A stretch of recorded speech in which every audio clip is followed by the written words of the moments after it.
श्री स्वामी समर्थ मित्रांनो, शिवपुराणातील भगवान शंकरांचे अत्यंत लाभदायक आणि अचूक उपाय, तुमच्या कोणत्याही कठीण समस्येवर अचूक उपाय. चला जाणून घेऊया. पण व्हिडिओमध्ये पुढे जाण्याआधी जर तुम्हालाही भगवान शिवशंकरांचा आशीर्वाद हवा असेल तर व्हिडिओ संपूर्ण पहा आणि व्हिडिओला एक लाईक नक्की करा आणि चॅनेलला सबस्क्राईब करून कमेंट बॉक्समध्ये हर हर महादेव नक्की लिहा. नंबर 1. नंदीच्या कानात आपली इच्छा कशी सांगावी. आपण जेव्हा भगवान शंकरांकडे आपल्या मनातील गोष्ट सांगत असतो तेव्हा बेलपत्राची दांडी आपल्या करंगळीजवळील बोट आणि अंगठा याने धरून जेव्हा आपण नंदीच्या कानात सांगू तेव्हा ते बेलपत्र नंदीवर तो हात ठेवून मग आपल्या मनातील इच्छा कानात सांगावी. ते बेलपत्र अशोक सुंदरीवर वाहावे. असे केल्याने देवाधिदेव महादेवांना माता पार्वतीचे ऐकावंच लागतं. नंबर 2. शिवलिंगावर पहिले बेलपत्र वाहून त्यावर जल वाहिले जाते, ते रोगमुक्तीसाठी. नंबर 3. शिवलिंगावर पहिले बेलपत्र वाहून नंतर जल वाहत असाल तर ते रोगमुक्तीसाठी असते. खूप जास्त स्वास्थ्य तकलीफ असेल तर पहिले 1 लोटा दुधाचा आणि 1 लोटा जल शिवलिंगावर वहावे व 1 बेलपत्र ठेवून मग समर्पित करावे. नंबर 4. कधी जीवनात अडचणी पडल्यात आणि एक समस्या सुटते नाही तोपर्यंत दुसरी समस्या येत असेल तर एक काम जरूर करा. बेलाच्या झाडाखाली मुळापाशी लाल चंदनाचे पाणी 1 लोटा प्रत्येक सोमवारी अर्पण करायला सुरुवात करा. आपोआप अडचणी सुटायला सुरुवात होईल. नंबर 5.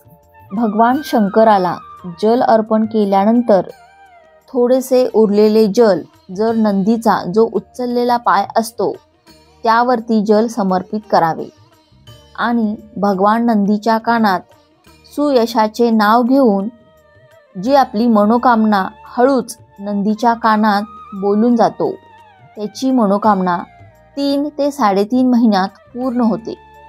सुयशाचं नाव घेऊन नंदी त्याला शिवाच्या समर्पित करून देतात. नंबर 6.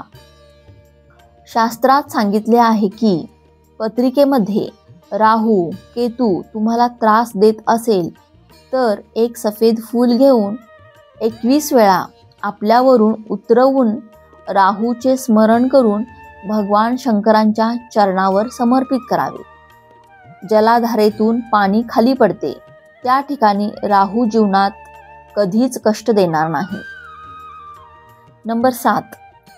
5 बेलपत्र, 5 फुलं, 5 दुर्वा आणि 5 लोटा जल ज्यांना सफेद आकडे जडचा उपाय करून सुद्धा गर्भ राहत नसेल त्यांनी हा उपाय करायचा आहे. 5 सोमवार किंवा मग 7 सोमवार शिवलिंगावर 1 बेलपत्र, 1 दुर्वा आणि 1 लोटा जल अर्पण करायचा आहे.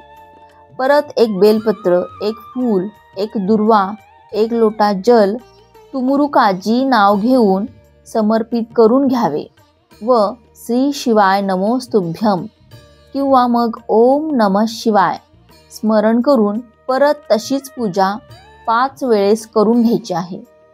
भगवान शंकरांच्या कृपेने संतान प्राप्ती अवश्य होते. नंबर 8. जीवनात कधी समस्या आली आणि त्या समस्यावर काहीच मार्ग निघत नसेल तर ज्या शिवमंदिरामध्ये तुम्ही पूजा करायला जाता त्या शिवमंदिराच्या आसपास एखादे बेलपत्राचे झाड असेल तर त्या बेलपत्राच्या झाडाखाली 1 मुगाचा दाणा किंवा मग 1 तांदुळाचा दाणा, तिथे जो दगड पडलेला असेल त्या दगडाला शिव मानून त्याला जल समर्पित करावे.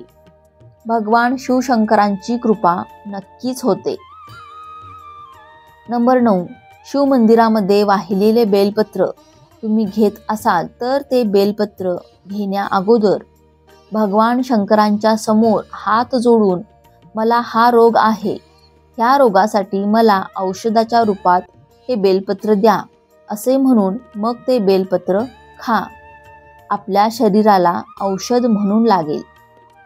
नंबर 10.